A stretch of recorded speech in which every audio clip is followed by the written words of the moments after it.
Oh, that's me.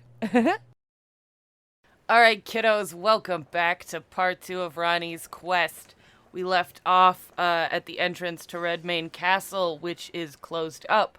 So what you're going to want to do here is go around to the right and sneak your way in. You'll find a ladder to get up in there. There's also, once you've been inside, a shortcut door you can open over there. And I will see you at the first site of Grace. Here we are at the chamber outside the plaza site of Grace. This will be the first one you get after infiltrating Redmane Castle. Now, when you leave the site of Grace, you're going to go out this door and make a right, and that'll lead you to the plaza area.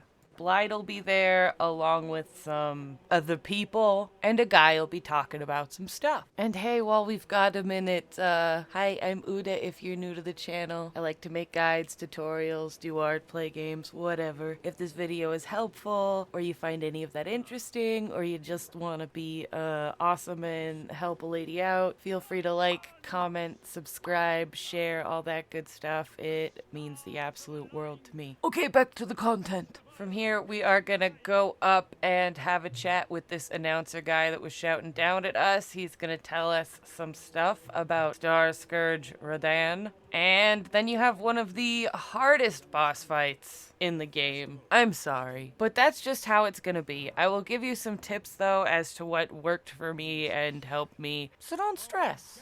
So keep talking to your friend here until he is run out of dialogue, and then get ready to fight Radan.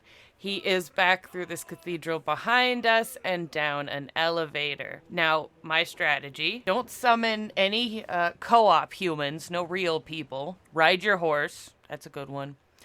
When you get in there, he's going to start shooting magic arrows that probably gonna one-shot you, so make sure to dodge those. There are glowing summon signs on the ground for all of your NPC friends in the game. You're gonna want to start summoning them. You only have to hit it once, but start summoning them. When they die, the signs will show up again, so you can resummon them. Radan is pretty weak to Scarlet Rot, so what I did was got the Scarlet Rot Breath Dragon incantation and hit him about 2 or 3 times. That'll put the dot on him, and then just let the NPCs go at it for you. It honestly the best strategy I had. Just make sure you dodge, run around on your horse, and honestly, you can just avoid the battle for the most part until the second half. At the second half, your boy turns into a giant meteor and shoots down on the ground. Honestly, just run away and hope he doesn't hit you. And by run away, I mean be on your horse and running away and sprinting and hope he doesn't hit you. Keep going around and summoning the NPC homies as they die. After he does the meteor thing, you're probably going to need to put the rotten breath back on him, so try to get in there and hit him, put that dot back on.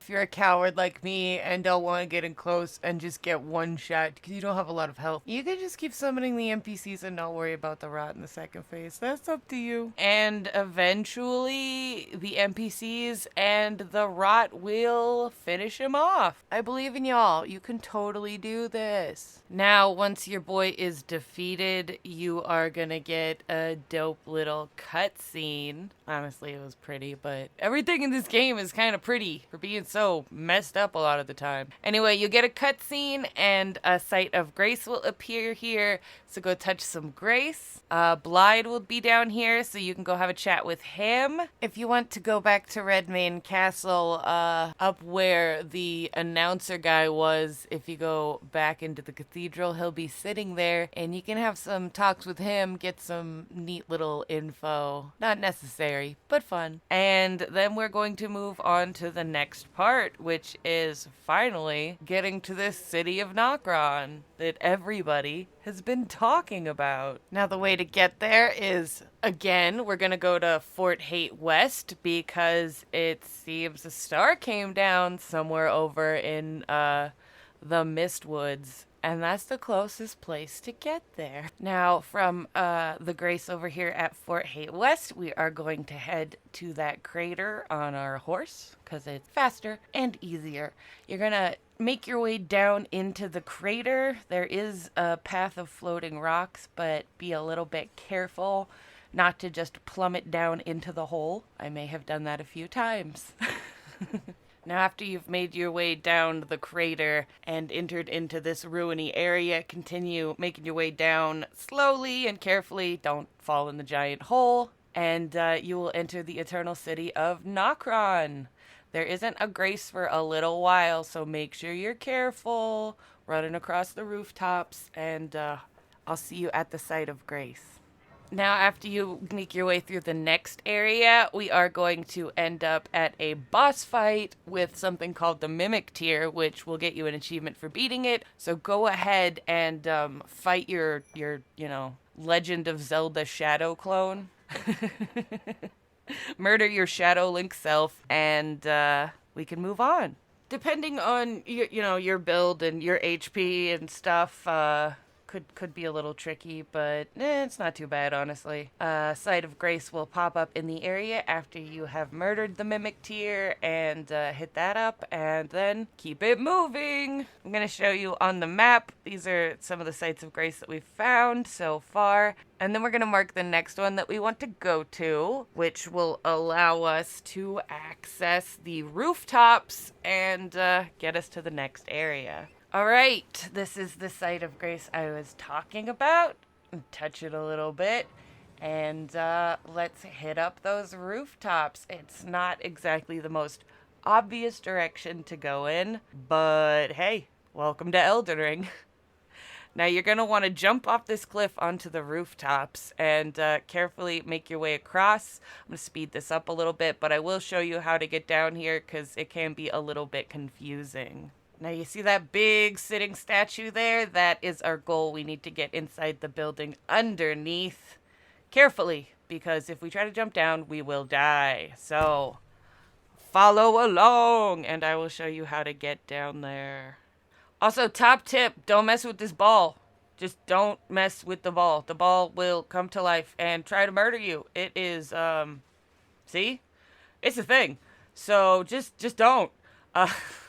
There is a site of Grace right down here at the end, so make sure you hit that up. It'll make things easier, less running. Now, when it comes to this road, honestly, it's got a bunch of slimy tier boys on it.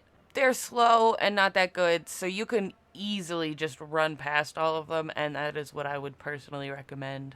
Unless, of course, you are hungry for some murder, and then go right ahead, get you them runes. Now that we've made it to the chest under the big old statue, we have acquired our goal, the Finger Slayer Blade.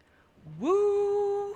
Ranni will be so pleased. Speaking of Ranni, that is where we're going next, back to Ranni's Rise to give her the prize. Next, we are going to finally head to the third tower in this area, Ranni's Rise. So get on your horse, and I'll meet you there. Now we're gonna climb up this nice little ladder here, and once we get to the top, make your way around the hole, and you will find a chest containing Ranni's whole outfit, which, dope. Who doesn't love a good outfit? Once you've gotten that, head out the door and carefully up the stairs to the very top of the tower, where you're gonna find one of those weird teleporty go to another location things. Now we are going to use that to go to an exciting new place. Ansel River, Maine. Once we get here, go straight ahead, and you see that item on that coffin? We're gonna grab that. That is a miniature Ranni doll, and it's very special. We're gonna take it over to this site of Grace here, touch that Grace, have a little sit down, and you might notice there is a special option down at the bottom of the menu to talk to the Ranni doll. So that's what we're gonna do. Now we're gonna call the video there and finish this up probably tomorrow in part 3. You guys have been doing amazing. I am so proud of you. If this helped at all, please drop a like, leave a comment on what you'd like to see in the future. If you haven't already, maybe subscribe. It means the absolute world to me. I have been Uda. You have been amazing, and I'll catch you guys in the next one. Later.